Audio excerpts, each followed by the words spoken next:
My name is Captain Nightwhisper. By now, you already know I don't sit down to tell stories about campfire ghosts or internet creepypasta. I bring you the things soldiers only talk about when the lights are low, when the bottle is half empty, and when they're sure nobody's recording. Tonight I'm taking you to a hill in Helmand Province, Afghanistan. On the maps, it has a dry, forgettable name, an observation post, a tiny dot on a satellite screen. But to the men who lived on it, to the ones who couldn't sleep there, and to the ones who left part of their minds behind, it has another name. They called it OP Rock, an ugly knob of dirt and stone over nothing but desert and old battlefields. The perfect place, commanders thought, to watch for insurgents. But long before NATO rolled up with HESCO barriers and concertina wire, other armies had marched past it. The British, the Soviets, even older men with rifles made of wood and iron. Long before that, men on horseback, and before horses, men with rusted blades. War leaves more than shell casings and shrapnel behind. It leaves things in the ground. It leaves memories. It leaves questions. At OP Rock, the dirt did not forget. What I'm about to tell you is not an official report. You will not find it in declassified PDFs or polished documentaries. It lives in fragments. A British corporal's confession in a pub, a Marine's late-night Reddit post under a throwaway account, a few sentences in a chaplain's notebook, a medic who still wakes up screaming when he hears the sound of gravel crunch under boots. Some outposts are dangerous because of what's outside the wire. This one was dangerous because of what was underneath it. So settle in, turn the lights down, and listen to what the hill remembered. On paper, OP Rock was a simple solution to a simple problem. The valley below was a highway for insurgents, smugglers by night, fighters by day, ghosts blending into the villages when they needed to disappear. From that rocky lump of ground, you could see everything. Dust trails, motorbikes, men on foot trying to move between compounds. The British were the first to fortify it in the modern war. They trucked in HESCO, rolled out razor wire, stacked sandbags into half-moon walls. From a distance, it looked like every other OP in Afghanistan.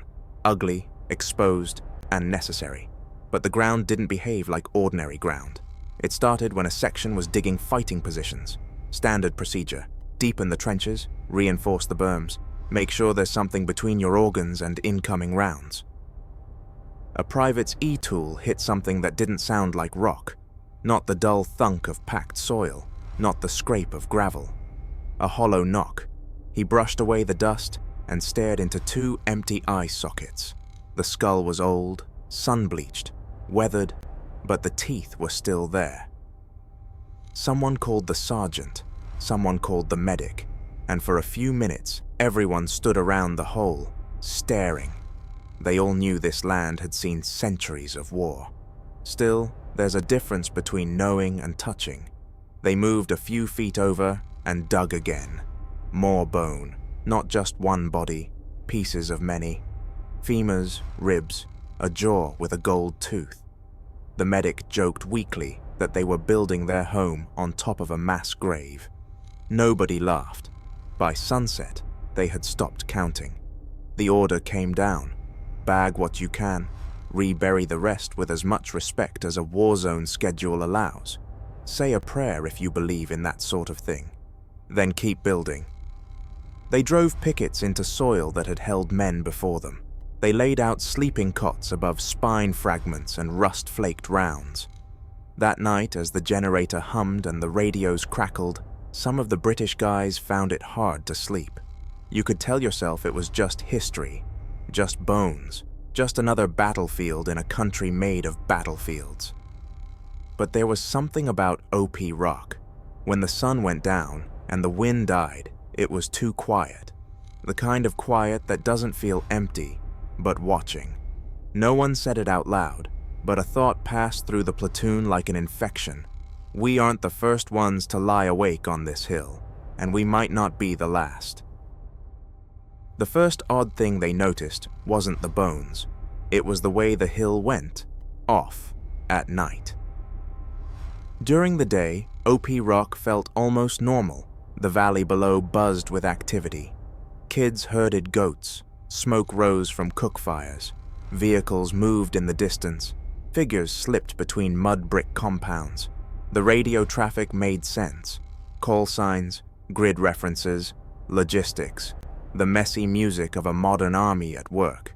But once the sun slid behind the ridgeline, the hill changed character. A lance corporal swore that while he was on watch one night, he heard someone walking laps around the outside of the wire, heavy boots crunching gravel, slow and steady. He had NVGs, he had thermal, he saw nothing, no heat signature, no movement, just the sound, crunch, pause, crunch, pause, always just out of sight. He told his mates the next day in the cook tent. They told him he was tired, stressed, maybe heard his own boots echo. He tried to believe that. He tried even harder after the second night. This time, the footsteps stopped right behind his position. A shadow fell across the corner of his eye. He spun, weapon up, heart pounding, and saw only the HESCO, the coiled wire, and the distant shimmer of heat over the valley. The sound of breathing he thought he'd heard vanished as if someone had muted the world. More stories followed. A soldier waking because someone shook his shoulder, only to find the tent empty, everyone else still asleep. A door on a storage container slamming open in the windless dark. A radio headset clicking as if someone had keyed the mic, but no transmission following. One night, a young private broke. He told his sergeant he refused to sleep alone in his bunk again. He'd woken to the sensation of weight at the foot of his cot, like someone sitting there, watching. He didn't see a face, didn't hear a voice, just a pressure and a cold that soaked through his socks and up into his bones. The British stayed their tour. Professionalism and duty demand that. But when the rotation came and the question was asked, do we keep using OP Rock? The answer that drifted upward through the ranks was quiet but consistent. The hill is strategically useful, but if you have another option, use it. Off the record, in mess tents and smoke breaks, the story was more direct. That place isn't right, mate. Build your outpost somewhere else. When the Americans took over that sector, the warning came folded into casual advice, the way veterans passed down cheat codes for survival. The map was spread out, the valley was pointed at, the hill was tapped twice. You can set up here if you want, a British officer said. Just don't plan on sleeping well. The Americans smiled, shrugged, traded looks that said, we've heard it all before. They circled the dot labeled Rock, and chose it anyway. Sergeant Miguel Reyes had heard every version of "this place is haunted" a war zone could offer. Abandoned Soviet bunkers, burned out tanks, villages where massacres had happened decades before.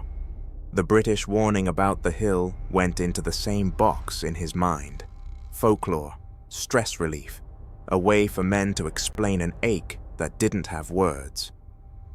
Still, when his squad climbed OP Rock for the first time, he felt something like a pressure shift in his chest. The air up there was thinner, not just physically. They relieved the last British team at dusk.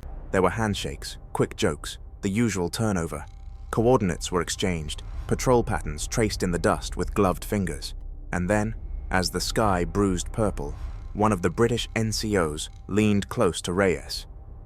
"Listen," he said quietly. "If the lads start saying they hear things at night, don't be too quick to call them crazy." Reyes gave him the practiced half-smile of a man who has heard more superstitions than he can count. "Ghost stories?" The Brit's eyes didn't mirror the smile. "We dug up enough bones to start a museum. Just respect the ground, yeah?" Then they were gone, engines fading into the distance, leaving the Americans alone with the hill. Night came fast. Without city lights, darkness doesn't fall. It pours. The generator rattled to life, washing the OP in a dim yellow glow. The men settled into their routines, guard shifts, radio checks, late rations heated in metal tins. Reyes took first watch with a young private named Collins. The valley lay below them, a dark sea interrupted by occasional pinpricks of village light. The radio hissed softly. Somewhere, a dog barked, then silence returned. "Sergeant," Collins whispered after a while, "you ever notice how some places feel heavier?" Reyes glanced over. "It's just the altitude, Boot." But as he said it, he felt it too, the sense that the ground beneath his boots was dense with something unseen, like they were standing on top of a buried magnet, and their bones were iron. It was around 0200 when he heard it. At first he thought it was the radio, some distant station bleeding through. A soft murmur, like someone talking far away with the volume turned down low. A rise and fall of syllables. He tapped his headset, checked the squelch. The channel indicator glowed steady. No open mics. The murmur came again. He frowned, lifted the headset off one ear. Collins was scanning the valley with his NVGs, oblivious. The whisper sounded closer now, snaking up from the rocks at their feet. Words almost, but not in English, not in Pashto, not in Spanish, Russian, or any language Reyes recognized. He stepped closer to the edge of the parapet, peered down. The sandbags, the wire, the slope falling away into darkness. Nothing moved. Still, he could swear it was coming from the dirt itself. "Hear that?" he asked. Collins lowered his NVGs. "Hear what?" The whisper cut off like someone had pressed mute. The night fell back into its normal sounds. Distant engine, sigh of wind, creak of canvas. Reyes almost laughed at himself. Almost. "Nothing," he muttered. "Thought I heard the radio bleed." But when he lay down in his rack an hour later, boots still on, rifle still within reach, he could feel the hill humming under him. Not with machines, not with generators, with voices, too low to understand, too close to ignore. By the third night, Reyes had stopped mentioning the noises. You don't keep your men steady by telling them the hill is whispering to you. You tell yourself it's stress, tinnitus, old concussions, anything but what it sounds like. But the hill didn't care whether he named it. Corporal Dixon was on the midnight to 0200 watch when the footsteps started. He was the kind of Marine who made jokes under fire, a solid block of muscle with a laugh that cut tension in half. He had no use for ghost stories. He was checking the sectors through his NVGs when he heard gravel crunching, slow, steady, coming from the far side of the wire. He froze, pivoted, brought his rifle up. The world glowed green through his lenses. Hesco, wire, empty air, the valley beyond like a dead ocean. Crunch. Someone was walking the perimeter, just out of sight beyond the slope. The sound circled the OP, moving behind the sleeping quarters, the ammo bunker, the antenna mast. Dixon keyed his handset. "Reyes, you up?" Static hissed, then Reyes's tired voice answered from the small CP bunker. "Go for 6. "Thought we had a patrol scheduled?" Dixon asked, eyes locked on the darkness. "Negative. Everyone's in. Why?" Crunch. The footsteps had stopped behind his fighting position now. Close. He could feel the vibration through the sandbags.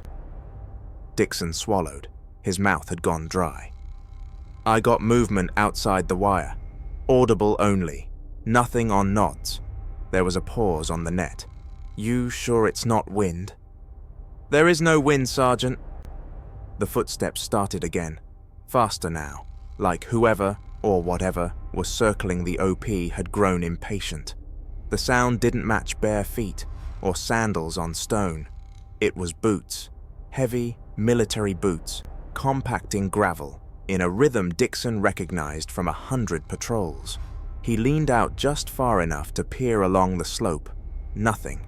The green glow of his NVGs showed an empty world. No heat, no silhouettes, no shapes, just sound. He flicked his goggles up and listened with naked ears. The crunching continued, now at his 10 o'clock, moving away toward the far corner of the position. "I'm coming out," Reyes said over the radio. 2 minutes later, he was beside Dixon, chest armor on over his t-shirt, helmet straps still hanging loose. "Show me." Dixon stayed quiet. Talking felt like admitting something was wrong. He simply pointed, following the sound as it circled them again, behind the comms tent, past the mortar pit, along the slope that fell away into shadow. Reyes listened, jaw tight. He raised his NVGs, scanned, lowered them again. No figures, no outlines, just the noise of an invisible patrol pacing their wire. After a long minute, he looked at Dixon. "We log it as unidentified auditory contact. We don't start saying the place is haunted. Understood?" Dixon nodded, but his hands didn't quite stop shaking. Later, lying in his sleeping bag, listening to the generator tick and hum, Dixon heard the footsteps again. This time they seemed to move not around the outpost, but underneath it, as if someone were marching in circles in a room buried deep below the sandbags. He pressed his palms against the ground. The hill answered with another crunch, like an unseen squad, still walking its route, still waiting to be relieved. By the end of their first week on OP Rock, Reyes had stopped pretending the strange events were isolated. Too many watches disturbed, too many men reporting the same sounds, the same cold spots, the same sense of being observed by something that stayed just out of sight. Then came the day a translator passed along a detail that changed everything. The Marines were questioning an elderly Afghan man from a nearby village.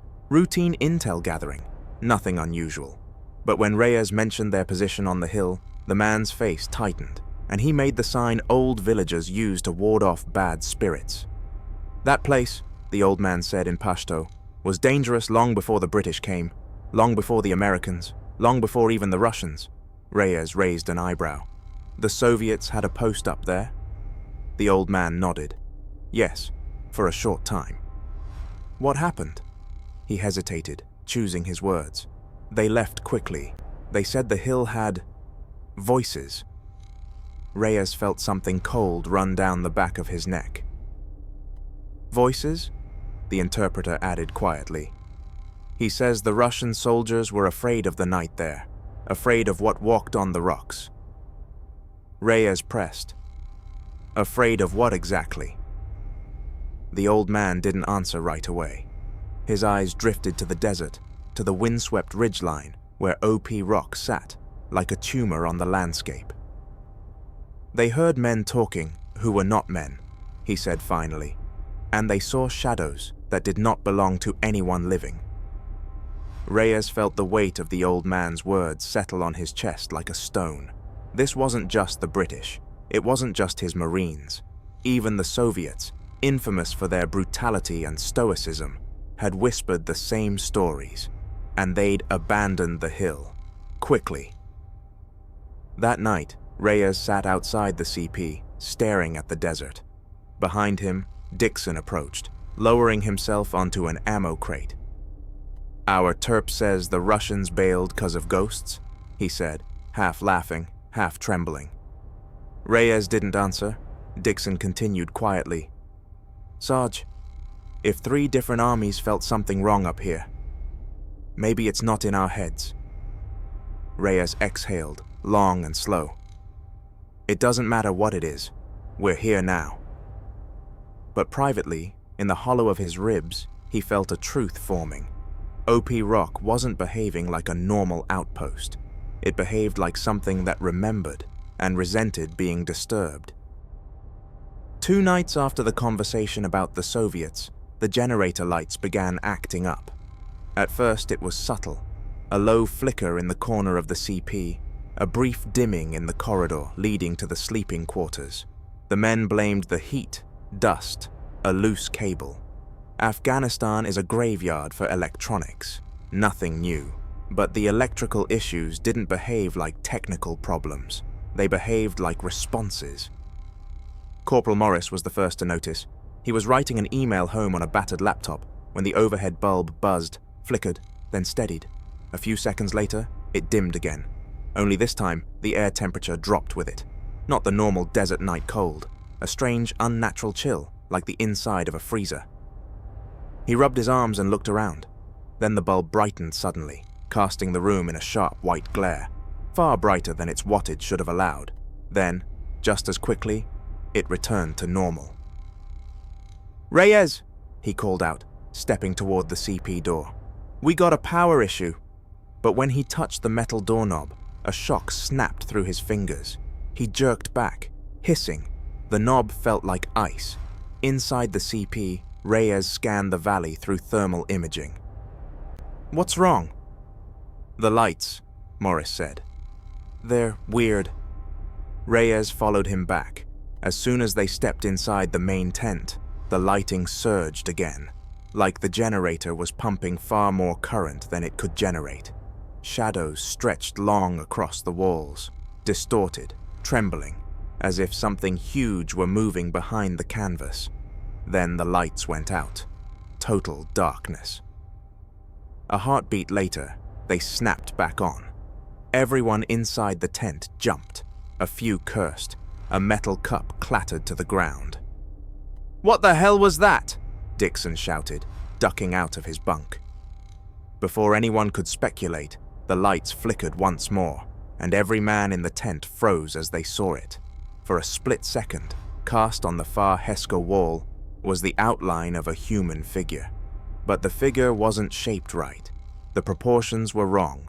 Arms too long, torso too narrow, head bent at an unnatural tilt. When the light stabilized, the shadow was gone.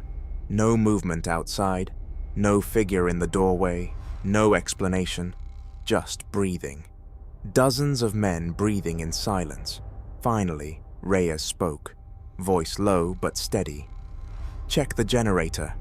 But when they opened the generator housing, the machine was humming perfectly. Healthy, normal, not even warm. That night, none of the lights malfunctioned again, because whatever caused it had already made its point. The British had warned them about the bones, but the Marines didn't realize how many there were until they began expanding the fighting positions. They needed deeper trenches, better cover, so a fire team grabbed their entrenching tools and began cutting into the rocky soil. 15 minutes into digging, Private Lewis hit something hard. He crouched, brushed with his glove, and his breath caught. A rib.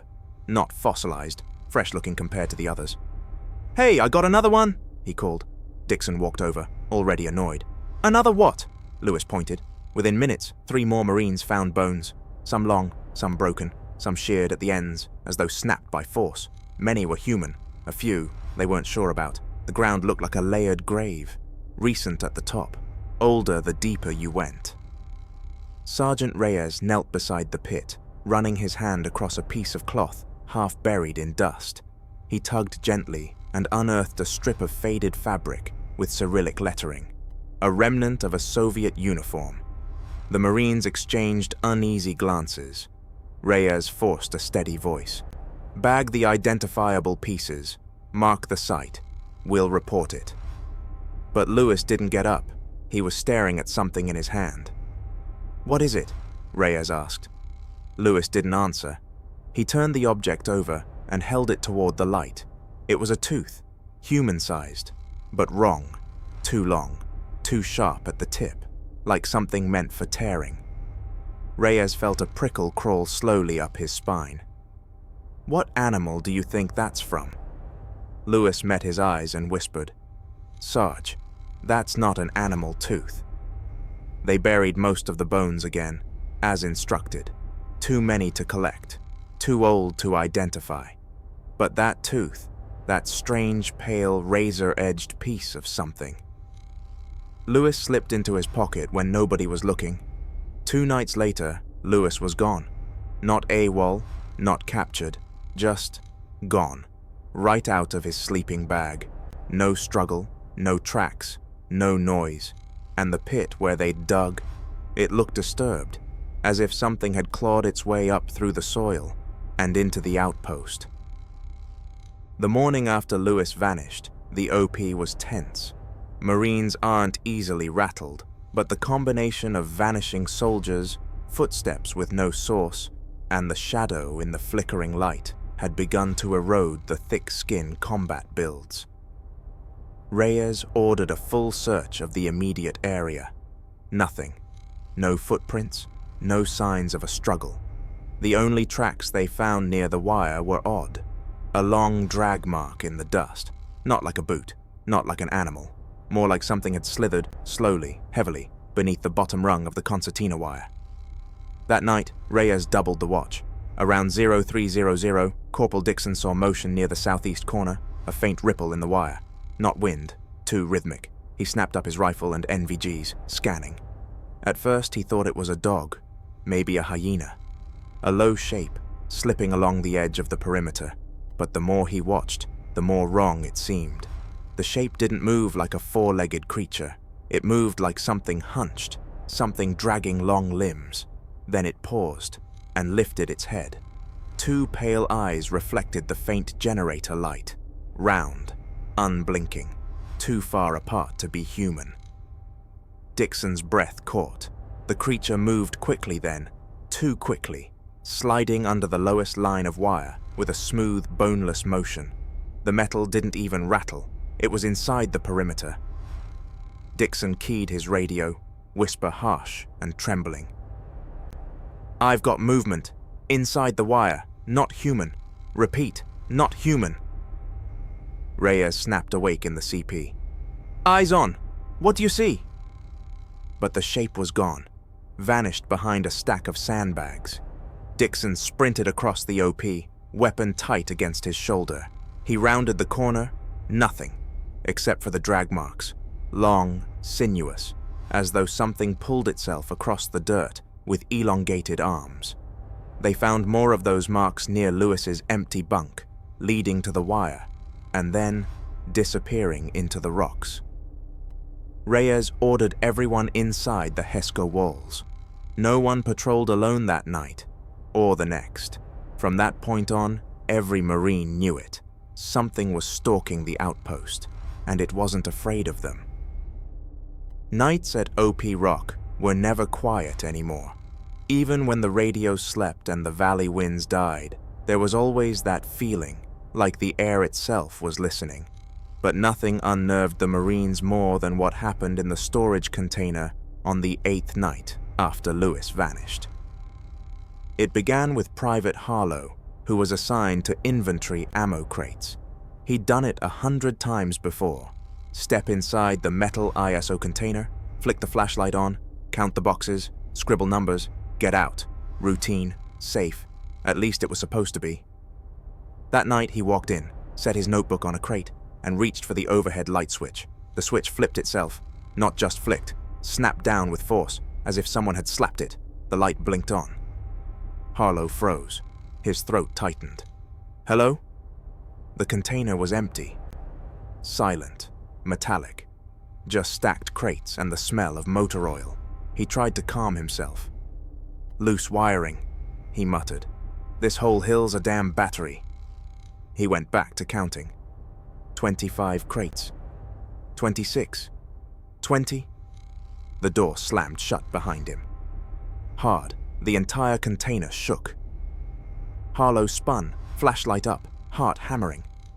He lunged for the door handle, cold metal under his fingers, but when he tried to pull it, it didn't move. He yanked harder. Nothing. It was jammed as if someone were holding it shut from the outside. He keyed his radio, trembling. "Dixon, Reyes, anyone. Door's stuck. Someone outside the container. Need assistance. Now." Static hissed. No reply. Then something tapped on the metal wall. Once, twice, then slowly, rhythmically. Tap, tap, tap, like knuckles or bone. Harlow backed into the far corner, both hands shaking, the flashlight beam trembling across the crates. The tapping continued, now moving along the right wall, then across the back, then along the left, circling him. Whatever was outside wasn't walking. It was dragging itself around the container. The radio crackled suddenly. "Harlow, this is Dixon. Where are you?" Harlow yelled, voice cracking. "Inside the ammo container. Something locked me in." Boots pounded outside.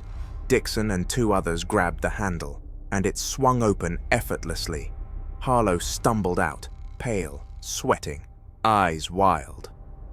There was something outside, he insisted. It was circling. It touched the walls. It held the door shut. Dixon checked the dirt.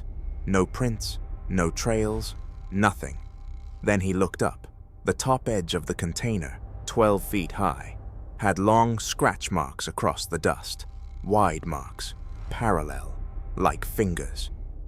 Whatever did that, Dixon whispered, wasn't on the ground. The men backed away slowly. From that night on, the storage container remained locked at all times, and nobody went inside alone. If footsteps and doors could be explained away, animals, wind, nerves, the voices could not. They began during the long middle watches, the hours when night feels heaviest. Marines on post started reporting hearing quiet murmurs near their fighting positions. Not radio bleed, not chatter from the valley. This was different. On a moonless night, Private Collins heard it first. He was scanning Sector 4 when he felt the air temperature dip.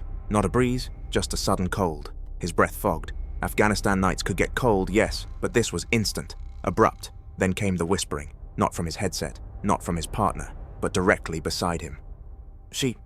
Thar, Kalru. He jerked, swinging his rifle toward the sound. Nothing there. Who's there? He whispered. His mouth was dry. Ka, Esh, Ra.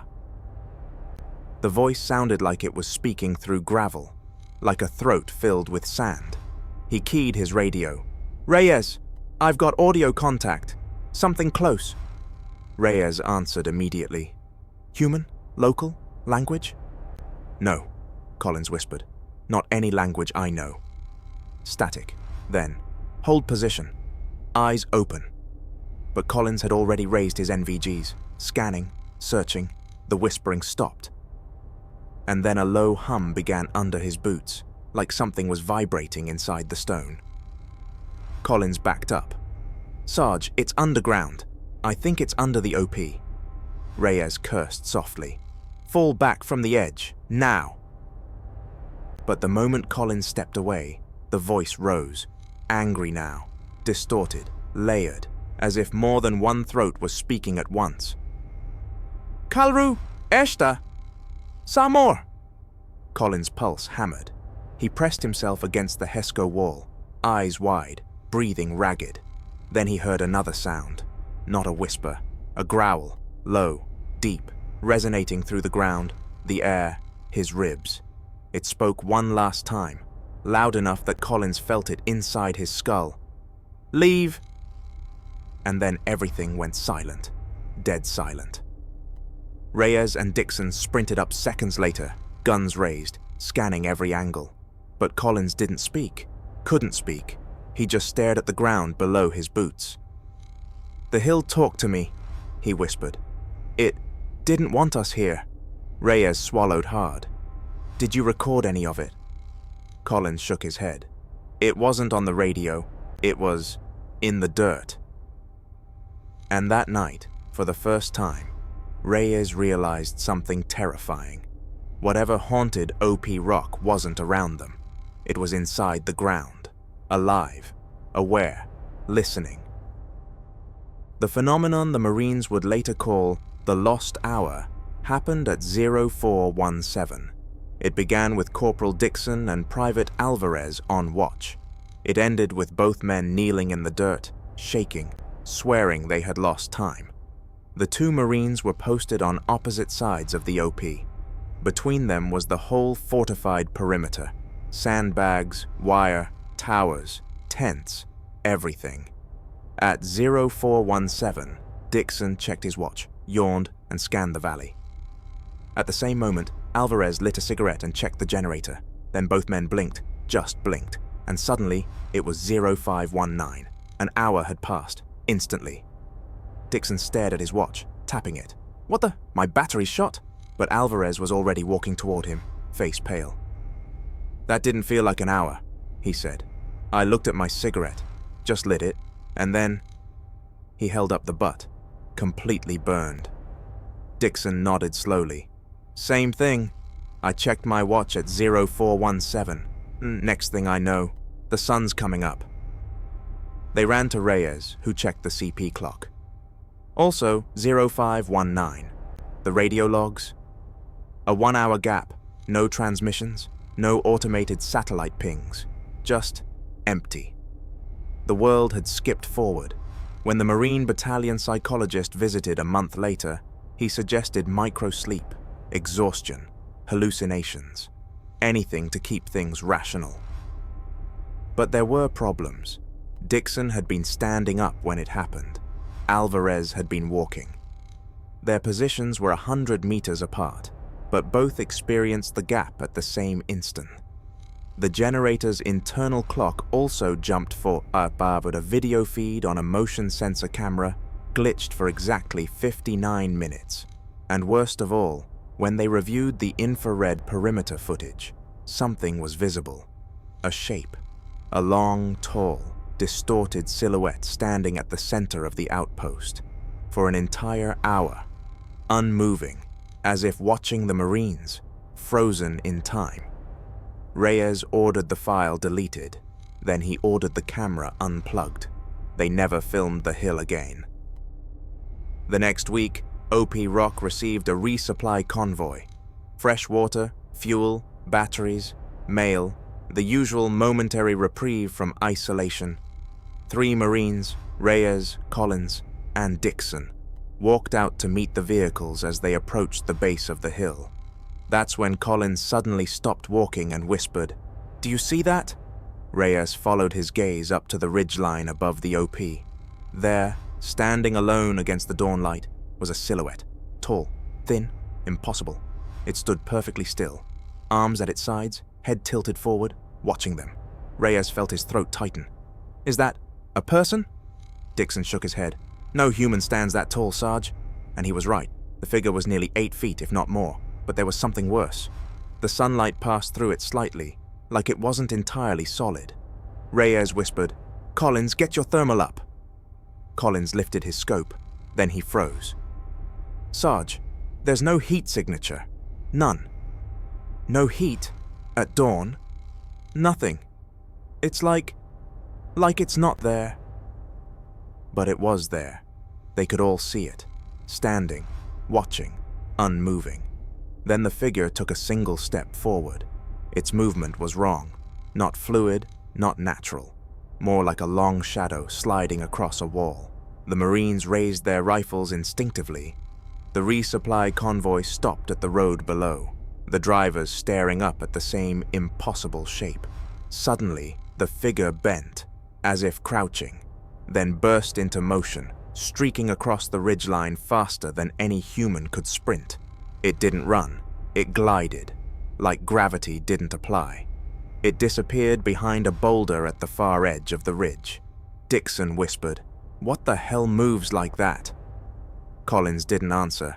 Reyes didn't breathe, because when they finally looked down at the dust-covered vehicles below, the Afghan interpreter was making the sign of protection again, the same one the old man in the village had made, the same one the Soviets used to carve on their helmets, the symbol people used in Helmand province when the dead were awake. For all the footsteps, whispers, and shadows, nothing ever terrified the Marines quite like the screams. It happened on a windless night, one of those dead, suffocating Afghan nights where even the air seems to hold its breath. Reyes had just finished a radio check when the first scream tore across the valley. It wasn't close, it wasn't far, it was everywhere. A sound without direction, like it came from the ground itself. A human scream, but wrong, too long, too strained, too layered, as if more than one throat was screaming at once. Every Marine on OP Rock snapped to attention, rifles raised, heart rate spiking. "What the hell was that?" Collins whispered. Dixon scanned the valley through NVGs. No movement, no heat, nothing. But the scream came again, closer this time, rising into a pitch that made the hairs on the men's arms lift. Reyes grabbed the radio. "Any patrols in the area? Any units in contact?" The battalion TOC answered, Negative on all. The valley's cold. A third scream erupted, this time so near that several Marines instinctively ducked, as if expecting something to leap over the wire. It wasn't an insurgent. It wasn't an animal. It wasn't anything that belonged in the world as they understood it. Private Harlow dropped to his knees, hands clamped over his ears. "Make it stop. Please make it stop." The sound reverberated through the sandbags, the concrete, the steel, through the bones in their chests, through the bones beneath the ground. Reyes shouted, "Eyes up! Hold positions!" Then, abruptly, the screaming stopped. The silence that followed was worse. A minute passed. 5 minutes. 10. Nothing moved. Nothing breathed. Even the desert seemed frozen. Then Dixon said quietly, "Sarge, look." Down in the valley below, where only darkness had been minutes earlier, stood a single shape, tall, still, facing the outpost, watching. Reyes lifted his thermal monocular. No heat signature. Again. He swallowed. "Get inside. Now." The Marines retreated into the CP, sealing the door. They sat there for an hour, listening to the silence, until the first hint of dawn broke over the hills. When they stepped back outside, the figure was gone. But something had changed in the dust at the base of the hill. Footprints, deep ones, far too long, far too spaced apart, circling the outpost in a perfect ring, as if the unseen thing had walked the entire perimeter and marked the hill as its own. After the screams, morale collapsed. Men who had served in Fallujah, Ramadi, and Sangin, men who had faced real combat and walked away, could not handle OP Rock. Not because of danger, not because of enemy fire, but because of the feeling, that constant pressure in the chest, that sense of being observed, that belief, not fear, belief, that something waited just out of sight. Reyes tried to maintain discipline, routine, structure, but OP Rock was eroding the Marines from the inside. Harlow refused to stand night watch. Alvarez claimed the rocks near the mortar pit whispered his name. Morris stopped sleeping it altogether. Then Private Collins, the calmest man on the hill, snapped. It was 0230. He burst into the CP, drenched in sweat, trembling violently. "They were under my bed," he whispered. "Under the floor. I heard them scratching. I heard them breathing." Reyes tried to steady him. "There's nothing under the floor, Collins. It's solid earth." "No," Collins sobbed. "Earth doesn't breathe." And then something happened that broke Reyes's resolve. At 0410, the watch reported that someone was standing at the far edge of the OP. A single figure, not running, not hiding, just staring at them. Reyes rushed to the parapet, rifle raised, only to see the silhouette fade. Not walk away, fade, like smoke drifting apart. The battalion commander, sitting safely miles away, didn't understand the urgency of Reyes' request to rotate his men early. The reply was simple. "Hold the hill, it's strategically vital." But strategy didn't account for what was happening, for the missing hour, for Lewis disappearing, for the figure on the ridgeline, for the voices, for the screams. On the 10th night without rest, Reyes made an unofficial call, a silent one. "Pack light," he told Dixon. "We're pulling out at first light, off the books." Dixon nodded, but OP Rock wasn't done with them yet. The night before their planned withdrawal, the outpost felt unnaturally calm. No footsteps, no voices, no flickering lights. Silence, pure silence. Reyes didn't trust it. "Stay sharp," he told the men. "This place has patterns. Tonight feels wrong." Around 0300, a cold gust swept across the OP. Strange because the air had been still all night. Then the generator died. Instant darkness. Flashlights clicked on, cutting narrow beams through the pitch black. "Get the generator," Reyes ordered. Dixon and Morris moved toward it, weapons drawn. Then Morris froze. "Did you see that?" Reyes spun. "See what?" But he saw it too now. A shadow stretching across the tent wall. A long shadow. A tall shadow. arms reaching down past where hands should end. Dixon whispered, "It's inside." The shadow shifted, slow, deliberate, leaning forward like a curious animal. Then it peeled off the wall, not stepping, detaching, lifting itself into three-dimensional space, a shape made not of flesh, but of darkness. Reyes shouted, "Back! Back! Move!" The Marines scrambled, weapons raised, but the creature glided silently past them. No footsteps, no breath, no heat signature. It floated across the OP, stopping over the very spot where they had dug up bones days earlier. Then it sank into the ground, like water slipping into sand. The earth trembled once, then stillness, absolute stillness. Seconds later, the generator roared back to life, on its own. Lights flickered on, everything normal, as if nothing had happened. The Marines did not wait for dawn. They packed what they could, destroyed what they couldn't, and abandoned OP Rock at 0417. The same minute the lost hour had occurred days before. They did not speak during the descent. No one looked back. When Command asked why they left early, Reyes simply said, "Operational necessity." He never wrote a detailed report. No one did. And OP Rock remained empty, but not quiet, never quiet. Years passed. Reyes retired from the Corps. Dixon moved to a quiet state where nothing taller than a pine tree could cast a shadow. Collins went home and never slept in the dark again. Occasionally they still talk, not about firefights, not about Afghanistan, not about the friends they lost, but about the hill, the one place they refused to revisit in memory or dream. OP Rock. Satellite photos show it unchanged, just a mound of stone and dirt.